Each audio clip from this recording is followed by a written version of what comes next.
Muy buenas noches, colegas. ¿Me confirman si escuchan con claridad?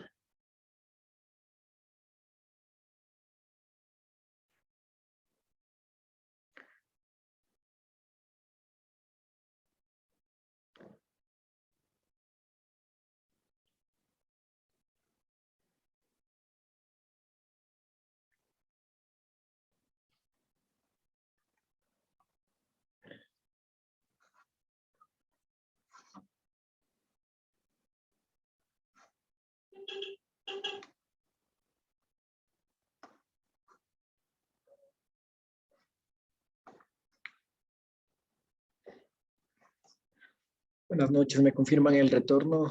A ver si escuchan sin ningún problema. Sí, se escucha. Ok, esperemos unos 2 minutitos más para dar inicio a la clase del día de hoy.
Bien, muy bien. Hemos esperado el tiempo necesario para que se sigan uniendo a la clase del día de hoy. Vamos a dar por inicio el tema del día de hoy referente a lo que concierne el trauma torácico como tal. El trauma torácico como tal es una emergencia, una patología que engloba a varias estructuras. Recordemos que el tórax engloba y dentro del mismo existen varios órganos que cumplen una función muy importante en el organismo y que cualquier afectación producto de un trauma puede poner en riesgo la vida. Entonces, vamos en primera instancia a dar aspectos generales para enfocarnos de lleno hacia lo que respecta el trauma torácico como tal. Entonces, empezamos la clase del día de hoy. En primera instancia, refiriéndonos a generalidades de lo que respecta a la anatomía torácica, vamos a decir de que la anatomía del tórax comprende en sí como tal la pared torácica, ¿sí? La estructura ósea que conlleva las costillas, los cartílagos costales, las escápulas, ¿sí? Que de igual forma sirven de protección a la pared posterior del tórax, en sí como tal, el armazón sirve de protección hacia los órganos que se hallan en el interior, es donde de igual forma más se van a presentar las afectaciones, lesiones como tal, cuando se produce un trauma de tórax. De igual forma tenemos al esternón, que de igual forma protege al corazón como tal, a grandes vasos que conlleva la estructura cardíaca, ¿sí? Siempre que ya más adelante cuando veamos los, los problemas que se pueden dar en las estructuras óseas de la pared torácica, siempre cuando tengamos alguna afectación a nivel de lo que es del externo, siempre pensar en alguna lesión de algún gran vaso o del corazón como tal.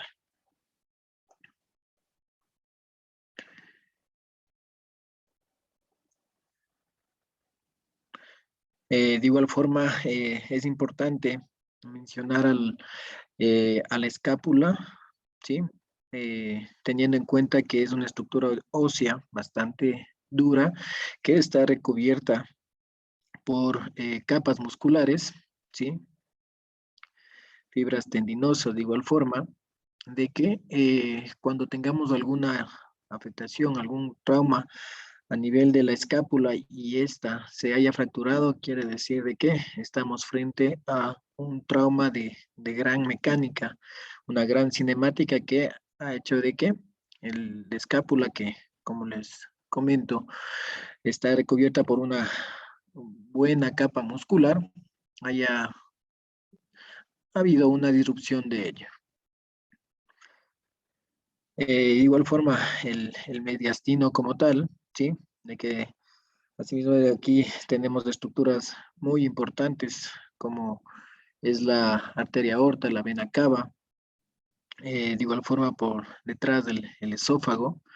Entonces, ¿qué son otras estructuras anatómicas que cuando existe afectación posterior a un trauma, debemos tomar muy en cuenta porque son estructuras de que requieren un manejo quirúrgico urgente.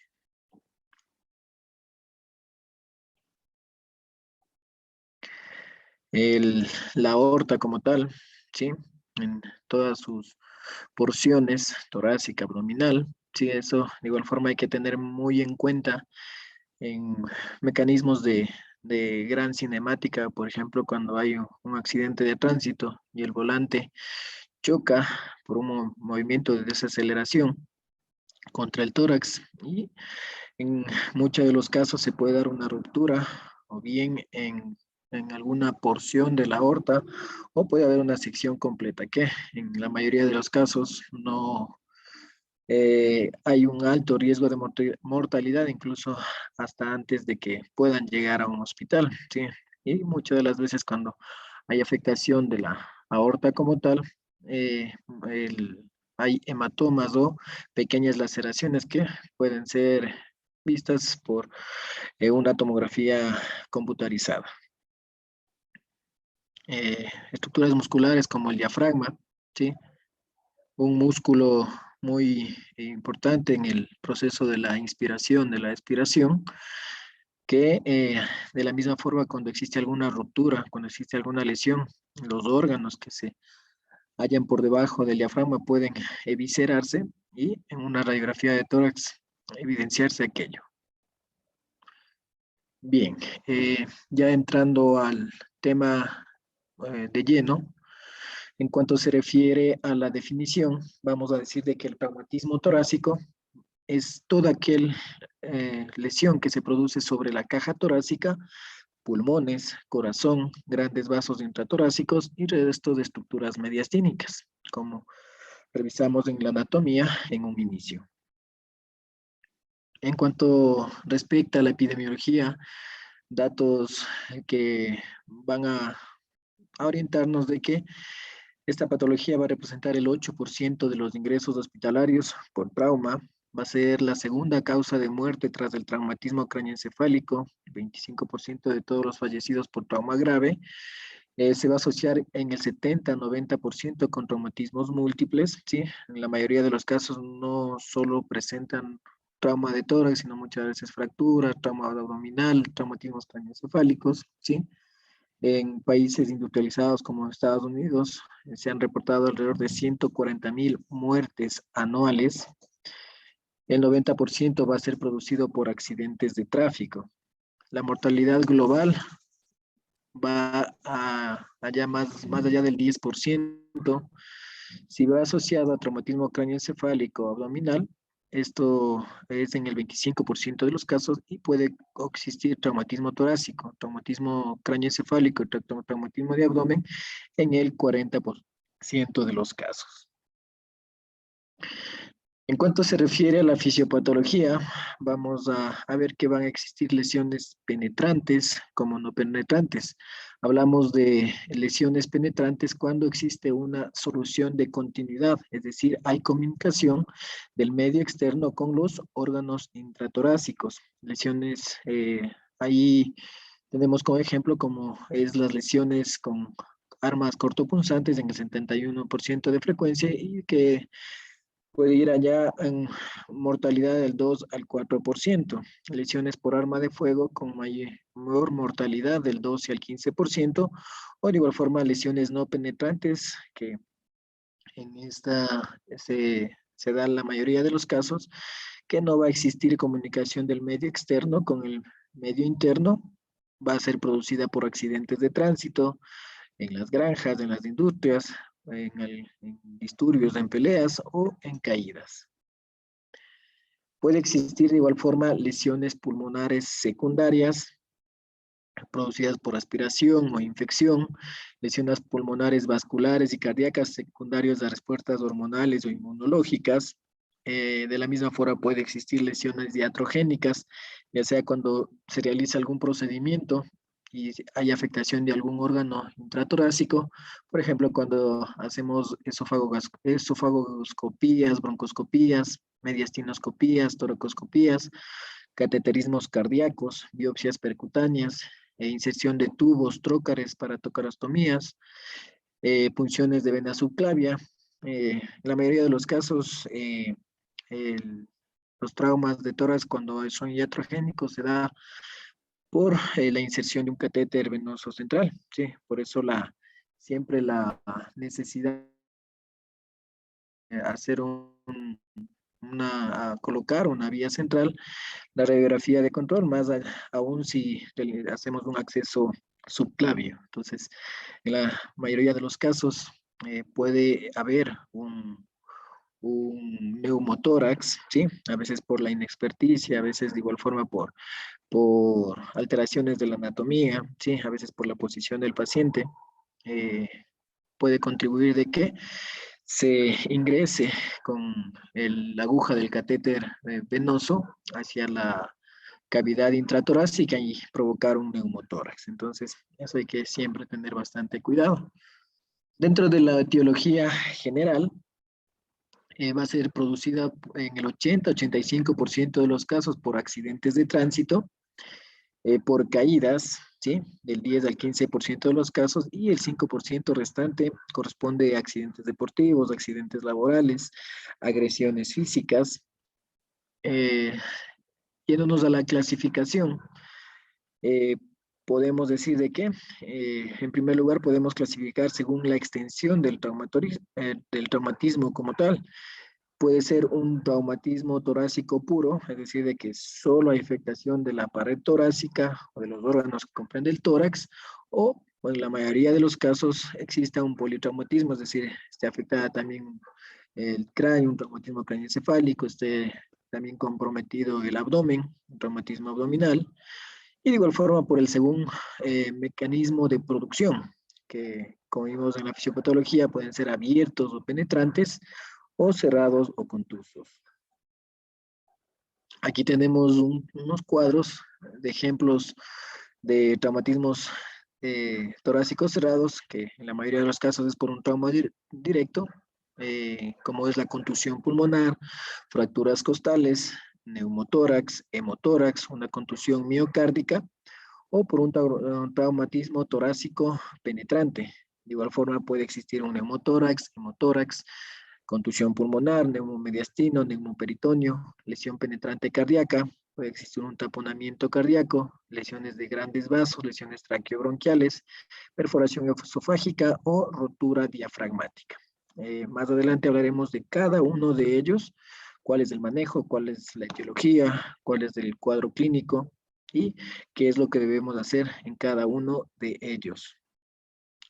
Hablando asimismo de porcentajes, el mayor porcentaje de los traumatismos torácicos lo lleva la pared torácica, en fracturas costales, puede haber tórax inestable, el tórax del esternón, que es el 50% de los casos.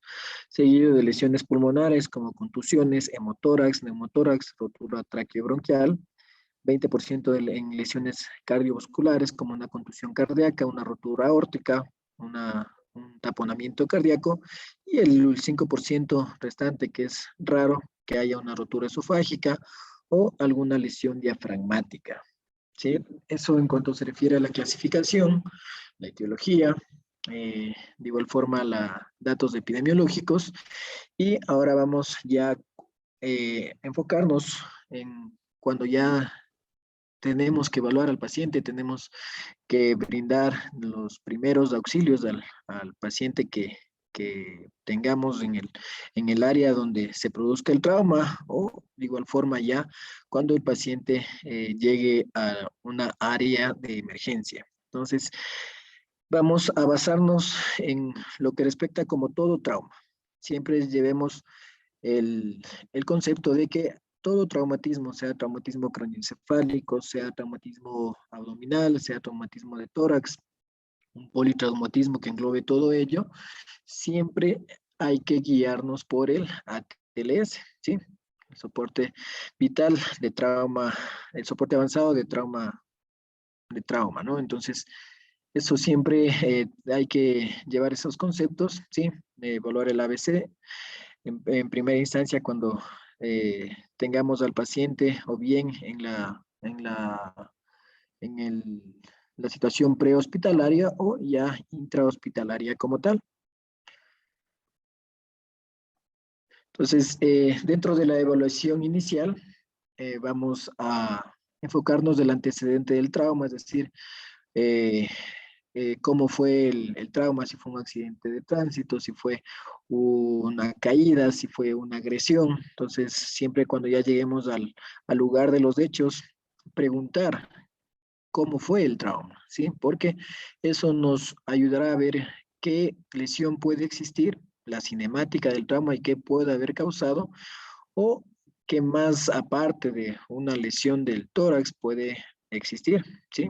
El mecanismo del accidente, es decir, cómo se produjo, cómo fue la fuerza, cómo fue el impacto, si hubo, dónde estaba el paciente, si iba manejando, si iba de copiloto, si iba en el puesto de atrás, si iba o no con cinturón de seguridad, si alguna persona de la escena falleció. Entonces, siempre eso va a ser muy importante indagar, ya que al médico de emergencia que nos llega acompañado de un personal de prehospitalario, entonces siempre vamos a preguntar ello para enfocar un mejor diagnóstico y realizar un mejor tratamiento. Entonces, siempre esos datos son muy importantes. Puede que nosotros recibamos a un paciente y no tengamos todo, todos estos datos, entonces, y no tengamos a la mano los exámenes de imagen, los exámenes de laboratorio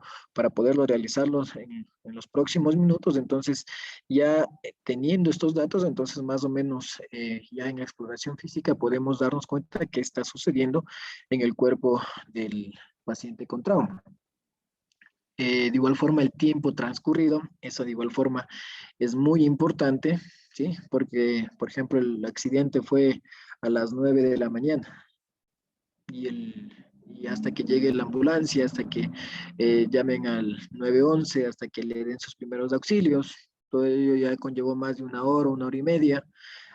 Tuvo que trasladarse de un cantón a otro cantón, eso llevó una hora más, entonces más o menos han pasado alrededor de 3 horas y más o menos ahí ya podemos enfocar asimismo un diagnóstico de que si hubiera alguna lesión grave ya dentro de esas 3 horas, 4 horas, 5 horas, ya el paciente debería tener cambios en los signos vitales, cambios en su nivel de conciencia, ¿sí? Entonces eso siempre va a ser muy importante averiguar a qué hora exactamente ocurrió el suceso. Ya, obviamente, después de averiguar todo ello, después de enfocarnos en el antecedente, en el mecanismo y en el tiempo transcurrido, ya los signos vitales de donde el paciente eh, fue hallado, siempre asimismo el manejo prehospitalario tiene que realizar los signos vitales al momento que eh, evalúa al paciente para ver si existe algún cambio al momento de su traslado a una unidad hospitalaria. Entonces, siempre es lo típico de que acuden al área de emergencia, los paramédicos, a veces el personal médico que labora en las ambulancias, de que nos menciona de que el paciente hace media hora estaba con 130, 80 de presión y al área de emergencia ya llega con 60, 30, 80, 40, entonces o el paciente ya llega taquicárdico, llega ya con un nivel de conciencia menor al que fue hallado. Entonces, siempre eso es muy importante, eh, distinguir los cambios que existen en los signos vitales desde que el paciente fue hallado hasta que el paciente fue recibido en una área de emergencia. Y por último, el estatus neurológico, el nivel de conciencia como tal, a la exploración neurológica, a ver si existe algún cambio, siempre es muy importante realizarlo.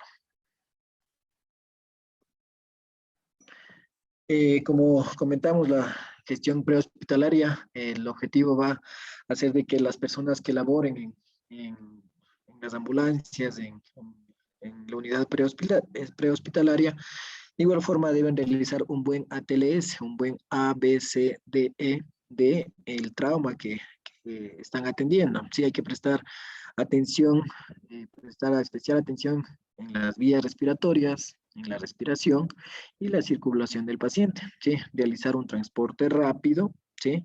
Evitar intervenciones que provoquen retrasos, por ejemplo, si hay pacientes que están estables, de que tienen una buena saturación, tienen una buena mecánica ventilatoria, que tienen una buena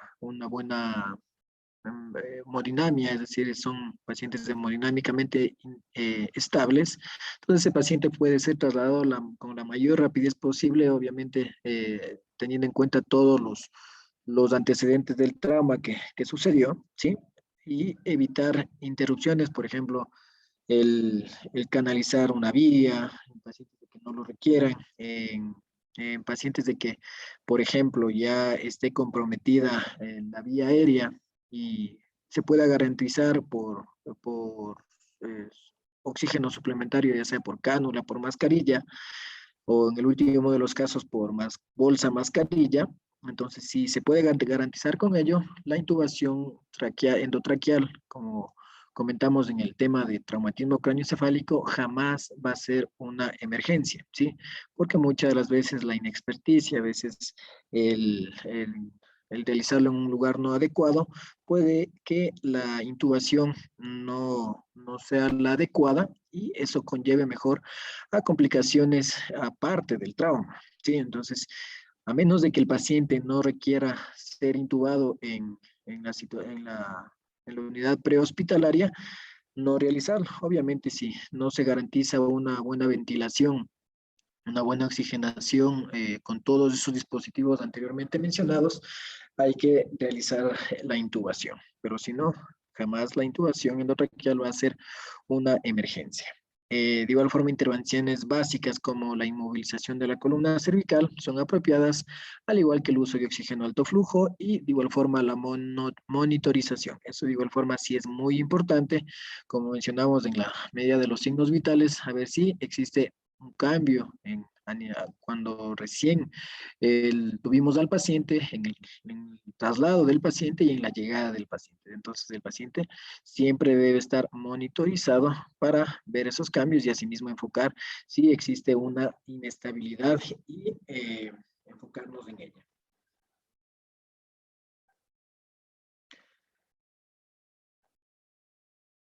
Una vez de que ya el paciente llega a una unidad hospitalaria, de igual forma los médicos deben seguir con el protocolo de ATLS, realizando asimismo el ABC, ¿sí? Siempre va a haber lo que tenemos acá, una única advertencia a este principio del ABC, ¿sí? En pacientes con dificultad respiratoria después de un traumatismo torácico, es que la respiración puede tener prioridad sobre las vías respiratorias, ¿sí? Ahí, por ejemplo, en un neumotórax, ¿sí? Entonces, ahí, en primera instancia, debemos enfocarnos en la respiración antes de que la vía aérea y posterior la circulación. Porque si a un paciente que tiene neumotórax lo intubamos, ¿sí? Es decir, hacemos una ventilación, una intubación de emergencia, es decir, darle presión positiva.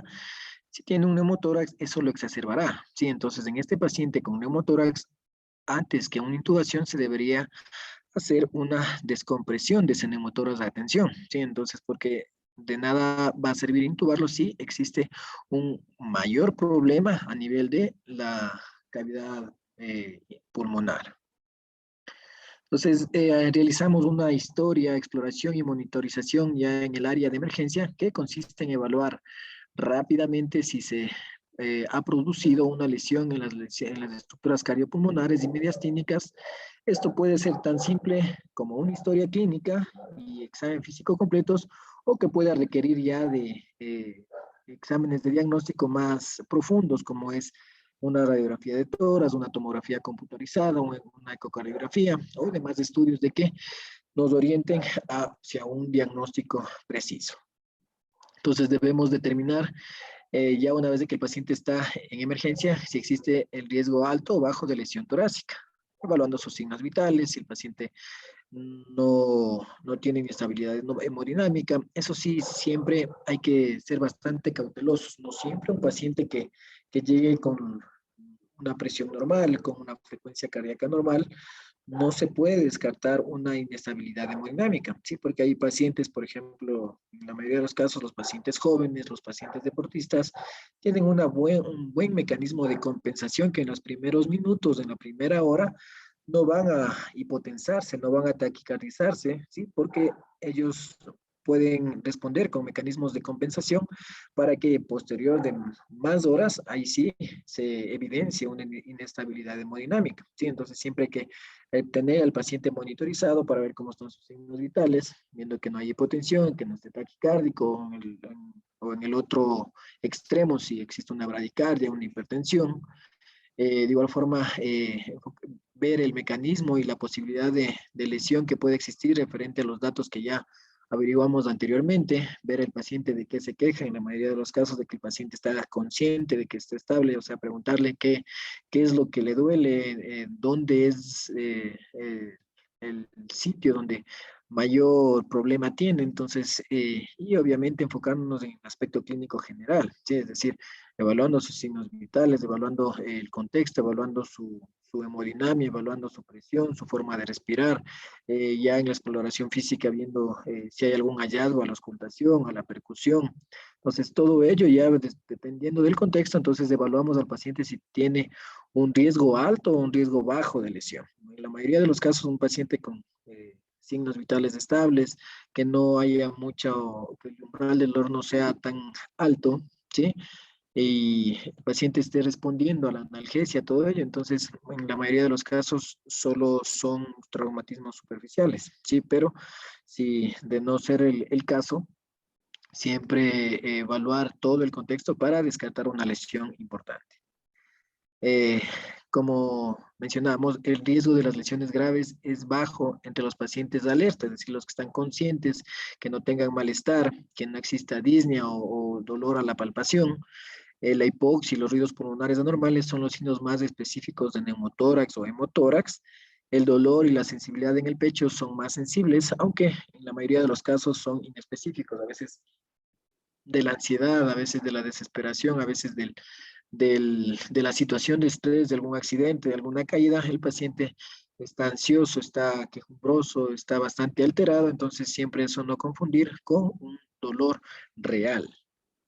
Entonces, es ya enfocándonos al paciente, viendo si tiene la sospecha de una lesión de alto o de bajo grado, debemos siempre descartar de que existan lesiones inmediatas que amenacen la vida. Las lesiones que amenazan la vida en los próximos minutos, en las próximas horas, es un neumotórax, más si es un neumotórax de atención, si existe algún taponamiento cardíaco por lesión miocárdica, es decir, esté sangre dentro de la cavidad cardíaca, ¿sí? Entonces eso nos va a dar como consecuencia a la larga de que el corazón en algún momento se pare, o existe una lesión aórtica, sea leve, sea moderada, sea grave, sí, la mayoría de los casos, como dijimos, una lesión aórtica que tenga ruptura completa, no llega a emergencias, o sea, ya el paciente en el trayecto o de contado, el paciente va a fallecer. De igual forma, si existe alguna motora con hemorragia intensa y activa, ahí sí hay que evaluar. En la mayoría de los casos, los hemotoras están producidos por vendas que por su misma presión ceden por sí solo, pero muchas veces cuando es producido por alguna arteria o por la arteria mamaria interna, entonces ese hemotórax puede ser de gran cuantía. De la misma forma, si existe alguna rotura traqueobronquial que nos va a a ver evidentemente en el fallo respiratorio que tenga el paciente. Entonces ya, una vez que ya tenemos al paciente, ya lo evaluamos, ya tenemos la sospecha de que pueda hacer, entonces nos debemos apoyar de exámenes diagnósticos referente a indagar qué patología, qué trauma puede tener nuestro paciente. Entonces, en primer lugar, eh, realizamos una radiografía de tórax, que es la prueba inicial que realizamos en el área de emergencia en un paciente con trauma. Es económica, si no estamos en un hospital público, estamos en hospitales o clínicas particulares. Es un examen diagnóstico bastante económico, no es invasivo, ¿sí? No hay que, no se utiliza contraste o no, de igual forma el tiempo que se lo realiza es rápido, sí, es fácil de obtener, la mayoría de los hospitales tienen acceso a ello, entonces es el examen que más nos va a ayudar a distinguir alguna lesión dentro de la cavidad torácica, sea una lesión ósea, sea una lesión del parénquima pulmonar, sea una lesión de los vasos, sea una lesión cardíaca, ¿sí? Entonces, los pacientes de que tengan una gran lesión en la radiografía de tórax se va a evidenciar, o al menos nos va a dar signos indirectos de que algo puede estar sucediendo, ¿sí? Como es el caso de un hemotórax, ¿sí? Aquí evidentemente, tenemos la radioopacidad, es la pérdida de los ángulos costofrénicos, ¿sí?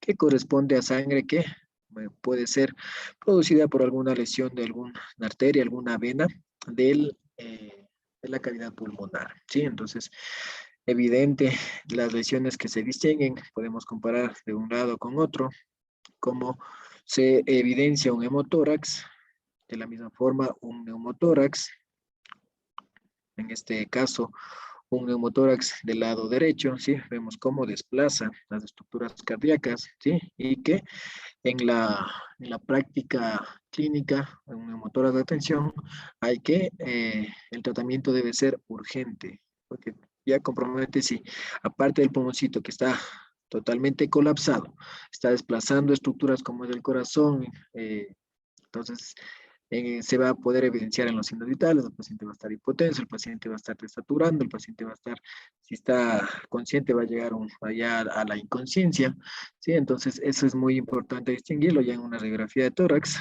realizada a tiempo. Una contusión pulmonar, ¿sí? Podemos evidenciarlo aquí en la radiografía de tórax. Fracturas, de igual forma que son la lesión más frecuente en los traumas torácicos, ¿sí? Como podemos ver aquí, esta fractura, aquí una fractura que es en la parte de acá, la parte de acá de igual forma otra fractura, y en la parte de acá, ¿sí? Pero vemos que, por ejemplo, en esta radiografía tienen un solo sitio, ¿sí? Entonces, no consideramos un tórax inestable. Más adelante vamos a ver lo que es un tórax inestable. De igual forma, una lesión aórtica, si bien es cierto que en la radiografía de tórax no podríamos decir y confirmar el diagnóstico como tal una lesión aórtica, pero puede existir signos indirectos, ¿sí? De que nos haga sospechar una lesión aórtica, como es el mediastino ensanchado, el supino mayor a 8 centímetros, o en posición vertical mayor a 6 centímetros, la parilla aórtica está oscurecida, ¿sí? Contorno aórtico normal, el casquete apical izquierdo, es decir, sangre pleural por encima del vértice del pulmón izquierdo, puede existir asimismo un hemotórax izquierdo grande, ¿sí? Por la ruptura mismo de la aorta, una desviación de la sonda nasogástrica hacia la derecha, ya en un paciente que está ya manejado en el área de urgencias, en una terapia intensiva, desviación de la tráquea hacia la derecha o del bronquio principal derecho hacia abajo, o una franja paravertebral de la izquierda ancha. Entonces aquí podemos, lo que más se puede evidenciar en esta radiografía, el ensanchamiento del mediastino, ¿sí? Y obviamente la sospecha de una lesión aórtica siempre nos va a hacer de que lo confirmemos por una tomografía o una angiografía en el mejor de los casos. ¿Sí? Siempre en pacientes de que tengan este signo característico del cinturón, ¿sí? Hay que sospechar o bien en una lesión de columna cervical o de una lesión torácica, ¿sí? Entonces, esto nos quiere decir de que el mecanismo de la cinemática del trauma fue de alto impacto. De igual forma, hoy en día, realizar un EFAST, ¿sí? El que se distingue del FAST de que aquí sí podemos evaluar los pulmones, ¿sí? Entonces, con personal entrenado, con personal capacitado, con personal de que conozca y sepa de,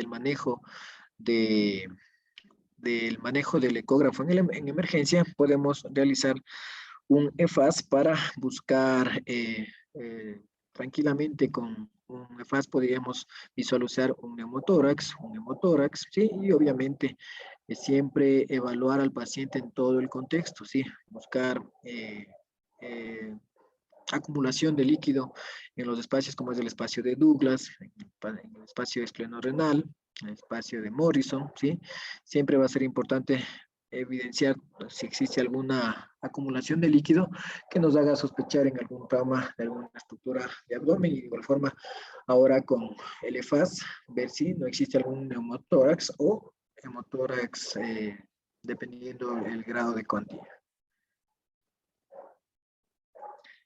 Por último, la tomografía de tórax computarizada, ¿sí? Que en la mayoría de los pacientes que tienen ya evidenciamos en una radiografía de tórax que existe alguna fractura, que existe alguna radiopacidad, que exista signos de que existe un neumotórax, debemos confirmarlo con una tomografía de tórax en el mejor de los casos, ¿sí? Por ejemplo, de igual forma, si sospechamos, como mencionamos anteriormente, en una lesión aórtica, hay que realizar una tomografía de tórax para confirmarlo, como podemos ver en esta imagen de acá, ¿sí? Que existe una ruptura de aorta. Existen unos criterios, llamados los criterios de Nexus, que nos van a ayudar a ver si el paciente solo necesita radiografía de tórax y no es tributaria una tomografía de tórax, como es edad mayor a 60 años, si no, el paciente no tiene más de 60 años, si no hay dolor torácico espontáneo, si no hay dolor selectivo a la palpación torácica, si no hay mecanismos de trauma de alta energía mayor de 3 metros, mayor de 50 kilómetros por hora, si no existe intoxicación, si no existe disminución del nivel de conciencia, si no existe presencia de lesiones distractoras, una equimosis, una deformación, si no existe dificultad respiratoria, si no existe ninguno de estos elementos, no convendría realizar una tomografía de tórax, sería desperdiciar un recurso, pero la mayoría de los pacientes sí van a tener al menos alguno, pero eso no quiere decir de que si tiene algún criterio de ello, sí o sí haya que realizar la tomografía de tórax, ¿sí?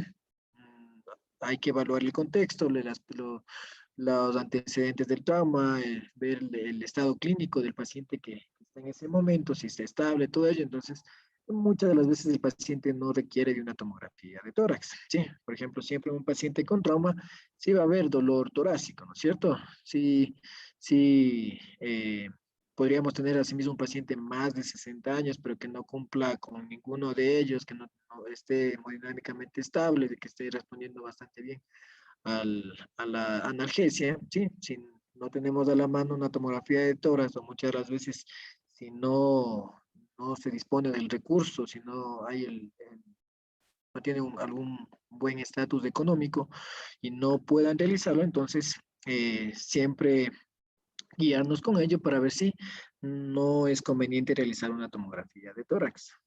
Siempre de igual forma, si no se lo realiza y tenemos sospecha de algo, va a tener al paciente en observación, ¿sí? Entonces, dentro, ya hablando generalizadamente, ya sea cualquier tipo de trauma de tórax, el diagnóstico va a ser, en primera instancia, realizar una buena historia clínica, una buena exploración física, ¿sí? Para evidenciar ciertos hallazgos que nos hagan sospechar en alguna lesión importante, realizar una radiografía de tórax, que es sí o sí, ¿sí? Que debemos realizarlo para descartar cualquier lesión, ya sea de pared torácica, del pulmón como tal, de la pleura, si hacemos colocación de catéteres, de sondas, asimismo alguna radiografía de control que nos haga eh, caer en el hecho de que no hubo ninguna complicación, una tomografía computarizada en el mejor de los casos, que si hay la necesidad de hacerlo, pues siempre va a ser muy útil. A veces de igual forma nos van a ayudar con reconstrucciones en 3D, que nos van a dar una mejor visualización de las, sobre todo las estructuras óseas, una angiografía, ¿sí? Siempre a veces es bastante difícil realizar este procedimiento en un paciente que está en compromiso su vida, ¿sí? Un body tag, ¿sí? Es decir, una tomografía tanto de cráneo, tórax, abdomen, pelvis. eh, Siempre el inconveniente va a ser el traslado del paciente, ¿sí? El paciente muchas de las veces está intubado, está en la cama, está ya con vía central, está ya con algunas bombas, muchas de las veces no existe el medio de la tomografía en la unidad hospitalaria y hay que trasladarlo a otro hospital, entonces siempre va a ser esos inconvenientes y las limitaciones que vamos a encontrar.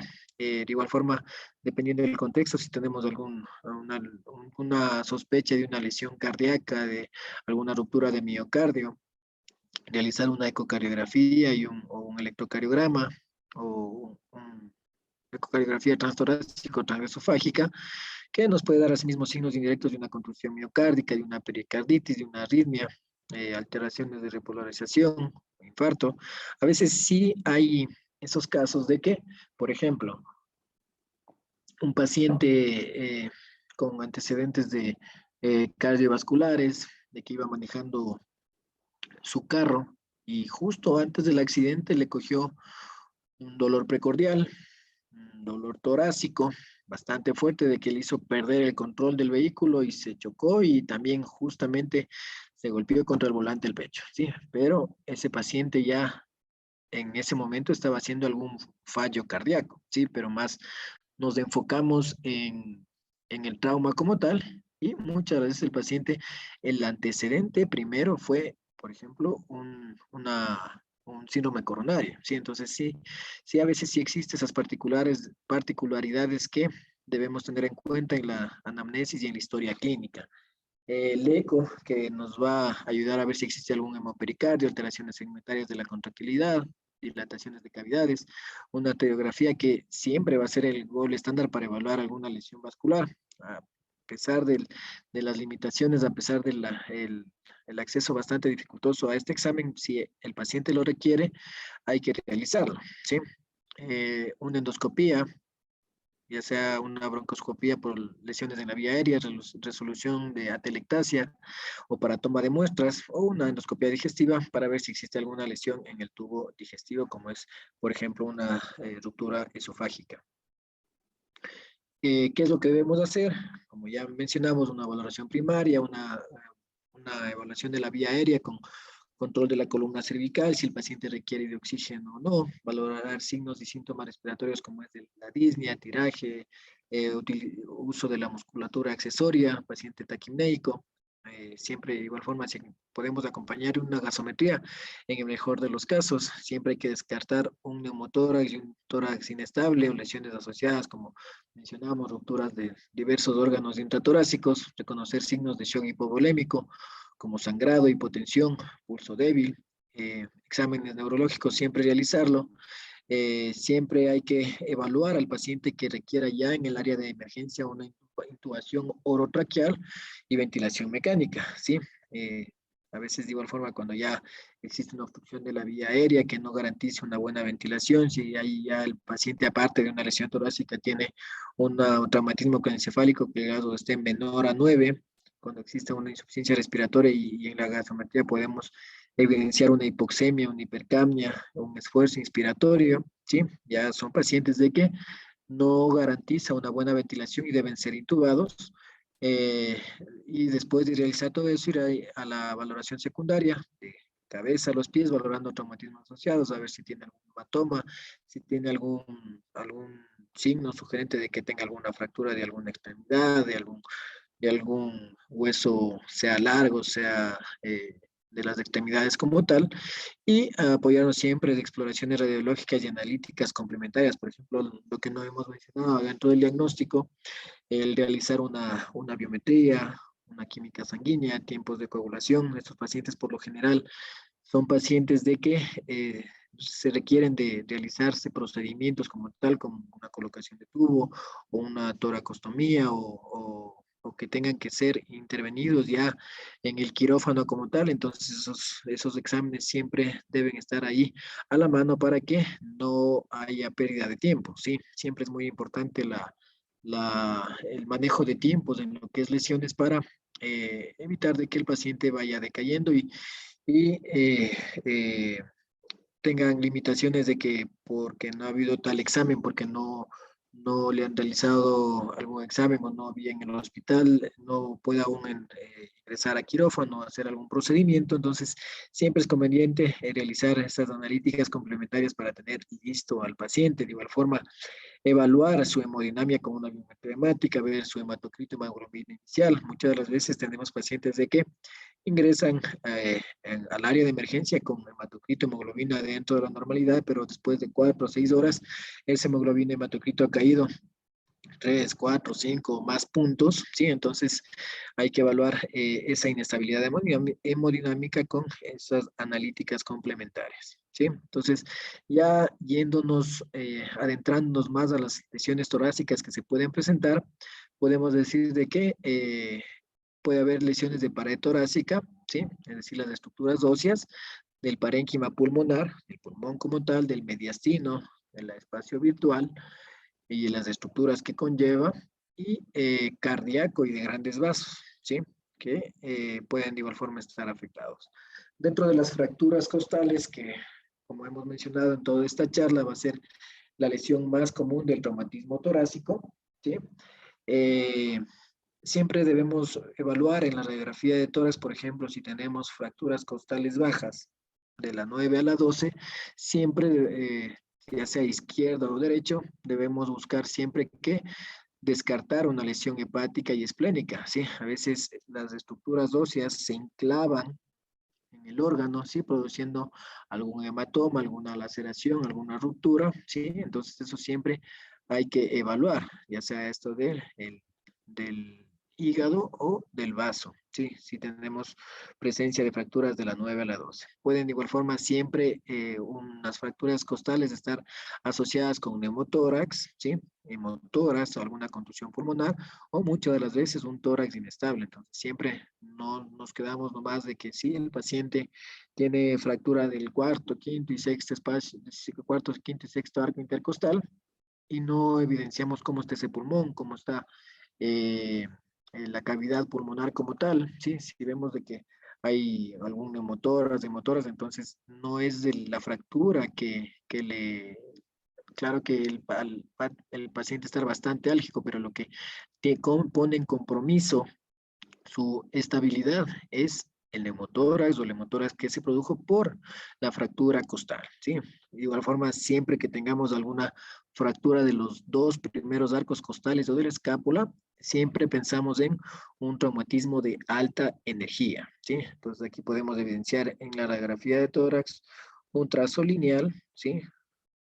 Que puede ser alrededor de la séptima y octava o octava o novena costilla porque no tenemos toda la radiografía de tórax como tal, ¿sí? Entonces, esos, siempre a veces, dependiendo el operador, dependiendo la imagen que nos puedan ayudar los imagenólogos,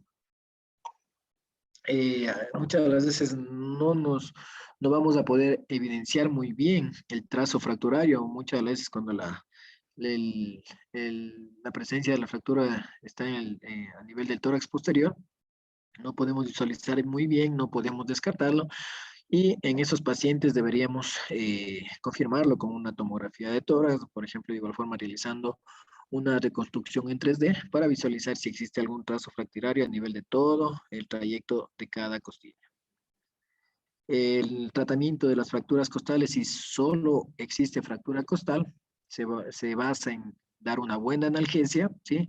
Por lo general, siempre vamos en una analgesia ascendente, ¿sí? Siempre de menos a más, ¿sí? Siempre como médicos debemos garantizar de que si el paciente no responde ante un tratamiento, debemos ir por escalas, ¿sí? No es el mejor médico el médico que da el medicamento más fuerte para que no le vuelva a molestar el paciente y diga, ya ese medicamento está haciendo bastante bien, porque muchas de las veces los pacientes pueden ya crear resistencia o tolerancia al medicamento como tal y tal vez unos 2 o 3 días le calme el dolor, pero ya después el paciente nuevamente va a quejarse del dolor por la lesión que tiene. Entonces siempre ir en escalas. AINES, como el ibuprofeno como tal, sí podemos de igual forma al paciente darle el paracetamol, no es un AINE, pero muchas veces sí nos ayuda, opiáceos, ¿sí?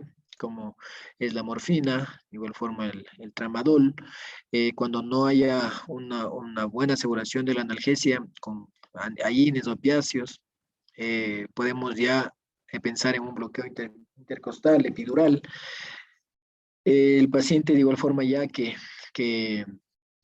ha tenido una fractura costal, algún traumatismo de la pared torácica, ¿sí? Siempre debe eh, compensarse, debe de igual forma realizar una terapia respiratoria que le ayude a que tenga una buena expansibilidad torácica y de igual forma realizar una fluidificación de secreciones, ¿sí? Paciente de que le cuesta bastante sacar las secreciones, como la parrilla costal interviene en la tos, interviene en la movilización de secreciones, el paciente va a quejarse bastante de dolor al momento de toser, ¿sí? Entonces siempre hay que tratar de esas secreciones hacerle más fluidas. Eh, cuando en una fractura costal requiera cumpla criterios de que deba ser operada, ¿sí? En la mayoría de los casos, las fracturas costales, cuando no hay una inestabilidad, no se operan, ¿sí? Pero muchas de las veces, por ejemplo, en pacientes adultos mayores que no garantiza una buena ventilación, el, el tener unas fracturas costales, entonces en esos pacientes sí se pudiera realizar un cerclaje, una fijación de las estructuras óseas que están afectadas, ¿sí? Entonces, por ejemplo, tenemos aquí estos criterios que nos orientan a que el paciente debe o puede entrar a una fijación, como es una insuficiencia respiratoria inminente o real, debido a costillas móviles bastante dolorosas que no responden a las estrategias del manejo de dolor. Por ejemplo, en el manejo de la analgesia, si empezamos desde lo más bajo hasta lo más fuerte y el paciente le cuesta bastante respirar, le presenta bastante dolor, entonces es un paciente de que debe ser operado porque no puede manejar muy bien su dolor. De igual forma, si existe una deformidad significativa de la pared torácica, ¿sí? Si a simple vista el paciente presenta depresiones, presenta bastante deformidad a nivel de la pared torácica a la inspección, entonces de igual forma ese paciente, y corroborado ello, si también tiene bastante dolor, dificultad al respirar, también cumple criterios de que pueda haber una fijación. Y de igual forma en costillas significativamente desplazadas que se encuentran en la toracotomía que se realizan por otras razones. ¿Sí? Entonces, eso de igual forma es otro criterio de que deba esa fractura fijarse.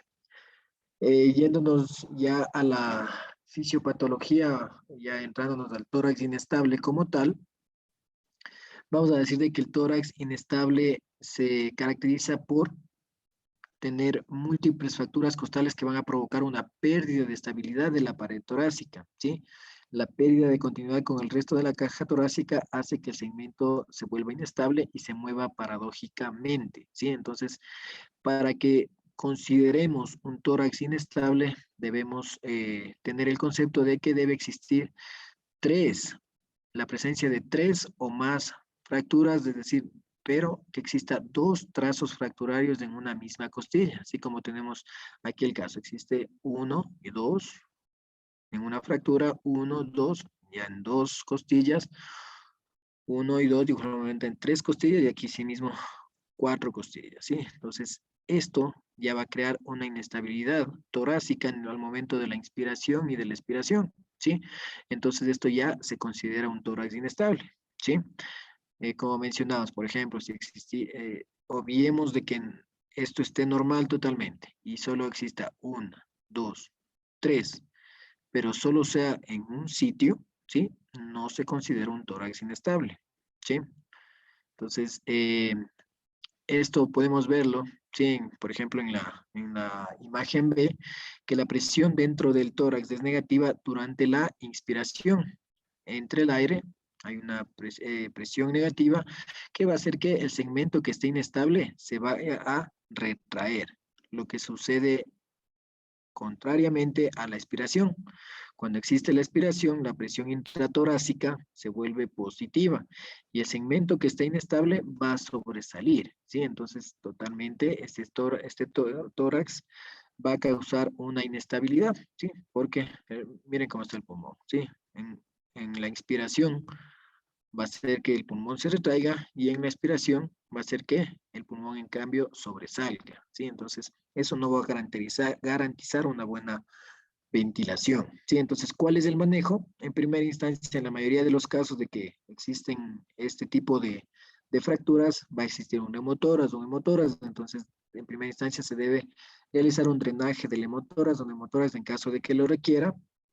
Son pacientes de que ya tienen el riesgo de provocar algún trombo por alguna coágulo que exista posterior a la ruptura, entonces darle profilaxis para una trombosis venosa profunda, por lo general utilizamos la enoxaparina, profilaxis antibiótica, ¿sí? Esto es bastante controversial, muchas veces estudios eh, han concluido de que no existe algún beneficio, no existe algún cambio en pacientes de que se utilizó antibiótico en el pacientes que no se utilizó antibiótico, ¿sí? Entonces, obviamente, si ya ese paciente eh, fue colocado un tubo de tórax, está con el tubo de tórax, entonces ya tiene un factor de riesgo para desencadenar algún tipo de neumonía, algún tipo de infección, entonces ahí ya el paciente sí cumpliera criterios de manejo con antibiótico. Este paciente de igual forma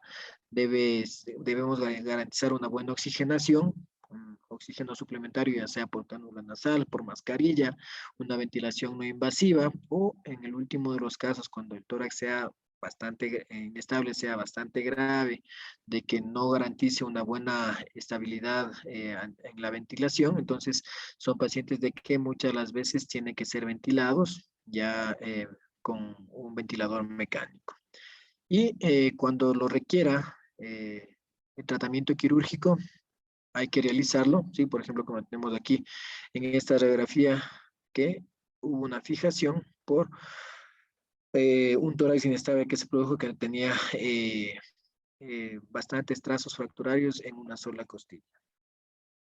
También pueden producirse otras fracturas, como es en casos de fracturas de clavícula, ¿sí? Que asimismo en el 90% de los casos las fracturas de clavículas solo son manejo conservador, no son quirúrgicas, ¿sí? Cuando ya exista alguna inestabilidad, cuando existe bastante deformación, cuando existe bastante limitación, también de igual forma se podría hacer alguna fijación, ¿sí? Entonces, por lo general, estos pacientes con fractura de clavícula, el hombro va a ser el típico caído, ¿sí? Puede existir equimosis por el hueso, lo que puede provocar es ruptura de alguna vena, de algún vaso que cruce el hombro como tal y provoque alguna equimosis, ¿sí? Entonces el manejo siempre va a ser asimismo con analgesia ascendente de menor a mayor según el grado de dolor, ¿sí? Un vendaje en Belpau, el conocido como vendaje en 8, ¿sí? Entonces, y una inmovilización o una inmovilización del hombro, ¿no? Entonces, hasta que la fractura consolide. Asimismo, tenemos la fractura del esternón, ¿sí? Aparte de la fractura de clavícula que tenemos aquí, en este paciente se puede evidenciar de que existe alguna fractura de escápula, ¿no? Entonces, esto podemos decir de que el mecanismo de lesión fue bastante fuerte, el impacto fue bastante fuerte que obviamente causó una fractura de clavícula, una fractura de escápula, ¿sí? Entonces, de que es bastante raro, pero cuando existe mecanismos de gran fuerza, se presentan. Entonces, asimismo puede haber fracturas del esternón, ¿sí? Siempre, como mencionamos cuando hablamos de anatomía, cuando haya fractura de esternón, hay que investigar en otras lesiones como de grandes vasos del corazón como tal, pero si no hay alguna lesión del corazón, de grandes vasos y de igual forma del pulmón, eh, las fracturas del esternón, asimismo, en la mayoría de los casos son solo manejo conservador, ¿sí? Que eh, va a consolidar entre 6 a 8 semanas, ¿sí? Obviamente, si ya existe desplazamiento, si existe hundimiento o, o sea multifragmentario, entonces esa fractura del esternón de igual forma cumplirá criterios de sea intervenido quirúrgicamente. Dentro de las lesiones del parénquima pulmonar, en primera instancia tenemos a la contusión pulmonar, que puede ser el resultado de un trauma cerrado o penetrante, ¿sí? Podemos tener desde pacientes silentes, ¿sí? Pacientes de que no tengan mayor sintomatología, a pacientes que incluso haya compromiso respiratorio y sean pacientes tributarios de una ventilación mecánica, ¿sí? Dependiendo el grado de contusión pulmonar que tengan. Esto ocurre por por rápida desaceleración, compresión, fuerzas de roce e inercia, que va a causar con una hemorragia y edema que va a ser el resultado de destrucción del parénquima pulmonar. Por lo general, estos se van a desarrollar durante las primeras 24 horas y se van a resolver aproximadamente en una semana, dependiendo de igual forma el grado de contusión pulmonar que la tenga. ¿Cuál va a ser el cuadro clínico de un paciente con contusión pulmonar? Puede presentarse hemoptisis, puede, como no, ¿sí? No siempre se presenta, puede haber fiebre moderada, ¿sí? Asimismo como mecanismo de defensa que tiene el cuerpo ante alguna lesión. El paciente va a presentar taquimia, va a presentar broncorrea, ya viendo asimismo en los signos vitales, en pruebas, en exámenes de imagen como tal, puede haber una baja fracción de eyección cardíaca o una falla respiratoria. ¿Cuál va a ser el manejo de una contusión pulmonar? Sí, por ejemplo, aquí en la radiografía de tórax, en el pulmón derecho, pueden evidenciar una contusión pulmonar casi de todo el pulmón. ¿Sí? Entonces, debemos realizar siempre una radiografía de tórax. Si vemos, por ejemplo, este pulmón como tal, sí es conveniente realizar una tomografía de tórax. A este paciente hay que brindarle oxígeno, ya sea por los diversos dispositivos que mencionamos, una buena analgesia. ¿Sí? Siempre los traumatismos de tórax, pues el paciente se va a quejar de dolor, el paciente va a estar bastante álgico. Las fracturas duelen, la contusión pulmonar duele, la pleura duele, ¿sí? Entonces, a esos pacientes hay que brindarles una buena analgesia, ¿sí? Siempre teniendo ese principio que vamos a ir de menor a mayor, ¿sí? El utilizar una analgesia ascendente. El paciente debe estar monitorizado, ¿sí? Debe haber un monitoreo del balance hídrico, ¿sí? Vigilar la saturación. Este paciente, si no cumple criterios, por ejemplo, de que ser colocado un tubo, de ser intervenido quirúrgicamente, entonces el paciente debe En primer lugar, tener un buen manejo del dolor y obviamente realizar una fisioterapia respiratoria, ¿sí? Y en pacientes, como dijimos, de que puede ir desde pacientes que tengan leve sintomatología hasta pacientes que tengan una franca dificultad respiratoria, son pacientes de que pueden ser intubados como tenemos en los casos graves, ¿sí? Aquí podemos ver imágenes, por ejemplo, de una radiografía de tórax, estas contusiones pulmonares, ¿sí? Como tal, evidenciarse mismo ya en una tomografía de tórax, ya el grado de contusión pulmonar. Aquí podemos evidenciar cómo se ve en una radiografía, ¿sí? Y ver más o menos ya el porcentaje de lesión que se presenta en una tomografía, ¿sí? Entonces, ver ya con cortes más profundos, ver el grado de afectación pulmonar que está causando una contusión, ¿sí? Como siguiente punto tenemos del neumotórax, ¿sí? Que va a ser el resultado de un trauma contuso o penetrante, ¿sí? Por heridas que pueden ser por arma de fuego, por una costilla fracturada, algún desgarro alveolar, una ruptura bronquial, puede haber un barotrauma o por alguna lesión esofágica, ¿sí? Entonces, aquí en la imagen podemos ver un neumotórax simple, ¿sí? Esto que está aquí, que señala las flechitas, va a ser el aire, ¿sí? Podemos tener un neumotórax a tensión, ¿sí? Vemos que hay mayor cantidad de aire, por lo tanto el pulmón va a estar totalmente colapsado, totalmente tenso, ¿sí? Que ya va a desplazar al corazón más allá, ¿sí? Hacia la izquierda. Entonces, aquí de igual forma podemos evidenciar asimismo un hemoneumotórax, ¿sí? Podemos verla aquí en las bases, en el ángulo costodiafragmático, la presencia de sangre, ¿sí? Y de igual forma el aire, ¿sí? Siempre el aire se va a ir para arriba, ¿sí? Recuerden eso. Entonces, siempre buscar neumotórax a nivel de este sitio. Y de igual forma un neumotórax abierto, ¿sí? Que puede ya ser causado por una herida penetrante. ¿Cuál va a ser el cuadro clínico de un hemotórax? El paciente va a presentar dolor pleurítico, taquipnia, vamos a tener un hemitórax abultado con poco movimiento, entonces siempre a eso hay que calibrar bastante el ojo ahí viendo cómo está esa expansibilidad torácica, qué tórax expande más que otro, ¿sí? Eso siempre va a ser muy importante visualizar cómo el paciente respira. A la palpación ver la presencia de enfisema subcutáneo, si está presente o ausente. A nivel de la percusión, ver una hiperresonancia como tal, y a la auscultación, un murmullo vesicular disminuido ausente en el lado que esté afectado.